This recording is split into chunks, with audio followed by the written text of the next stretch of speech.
Самастарбы Араган районуна караштуу Балдар чырмачылык борборунун жетекчиси Туктамуратова Тахмина, менин шакиртим Мирзаева Жасмина. Биз бүгүн сабакта пано жасайбыз.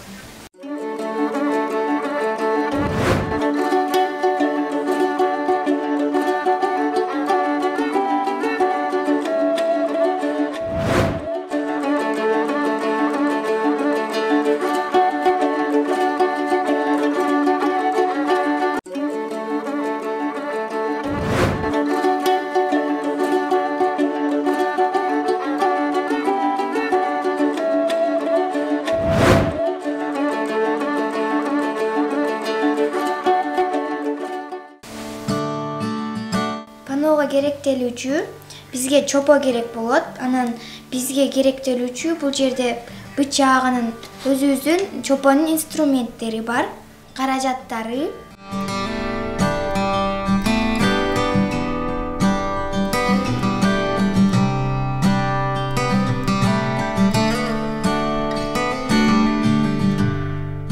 Мен Жасминага жардам берип турам, өзү үйрөнгөн буюмун пано жасайт, өзү.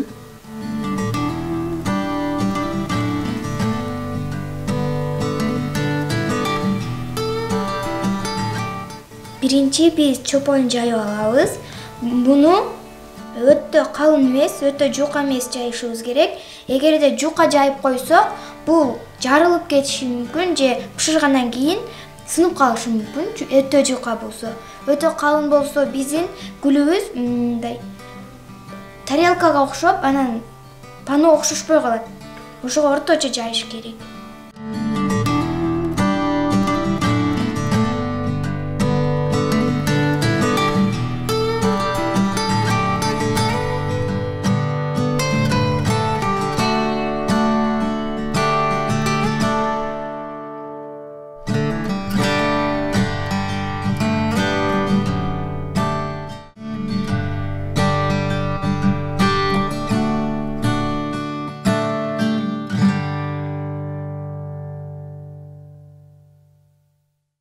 Ошол эле чоподон панолорду тарелкалар жасаса болот.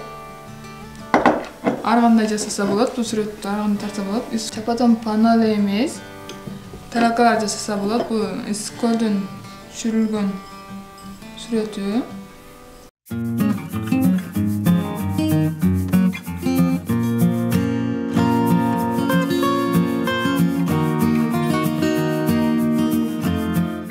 Биз муну жайып алгандан кийин өзүбүздүн панога ылайыктуу формаларды чыгарып алабыз.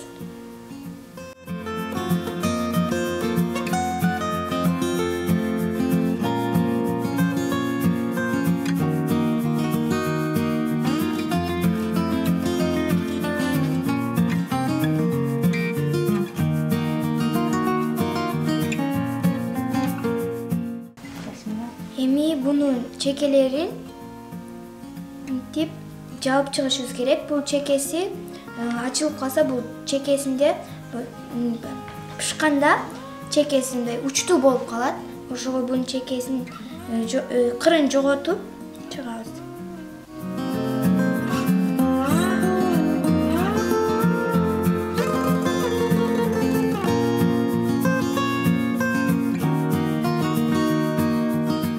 Биз бүттүк. Эми буга биз гүлдү, роза гүлүн салабыз.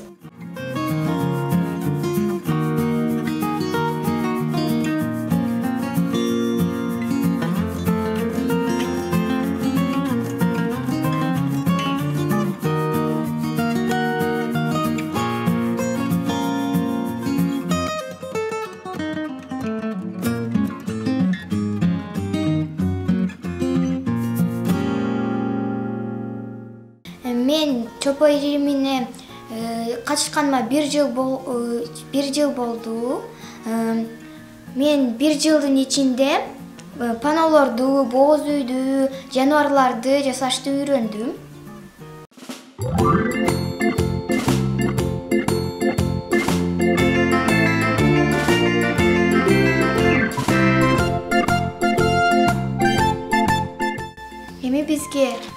шликер керек. Бул шликер чоподон шликер бул табыйгый. Бул чопону катытып, укалап ичине суу койсо, кайра эле өзүнө керектүү шликер чыгат.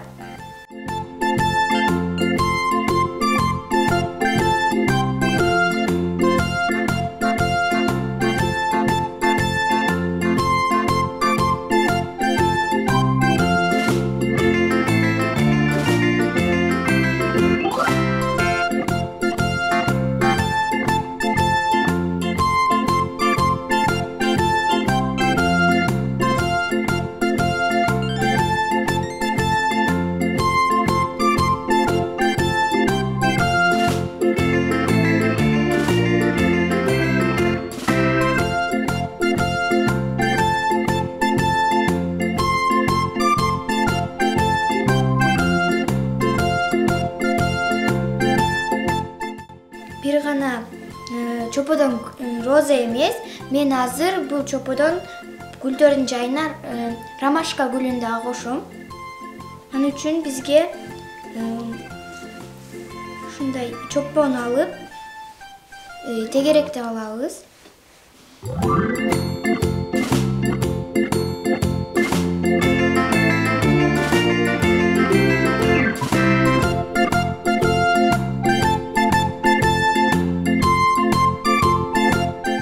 Мектепте кайсы сабакка кызыгып окуйсуң, кайсы сабак жагат? Мектепте мага сүрөт жана технология жагат. Бардык сабактан жакшы окуш керек, а? Кыргызстанда кандай кол жерлер бар? Сулайман тоо, Ысык көл.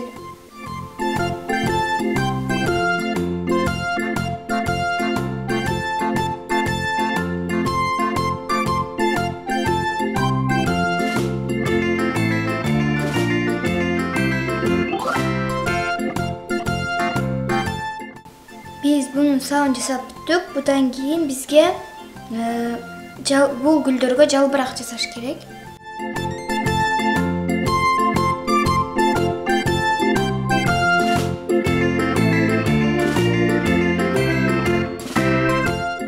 Достор, мынакей биз жасаган пано да даяр болду. Бул пано кургаганга чейин ушундай бул пано кургаганга чейин жумшак болот.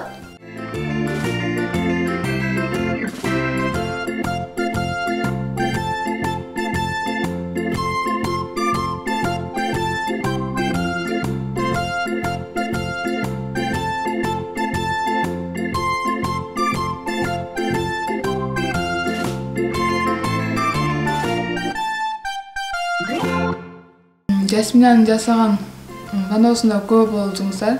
Саламатта калыңыздар.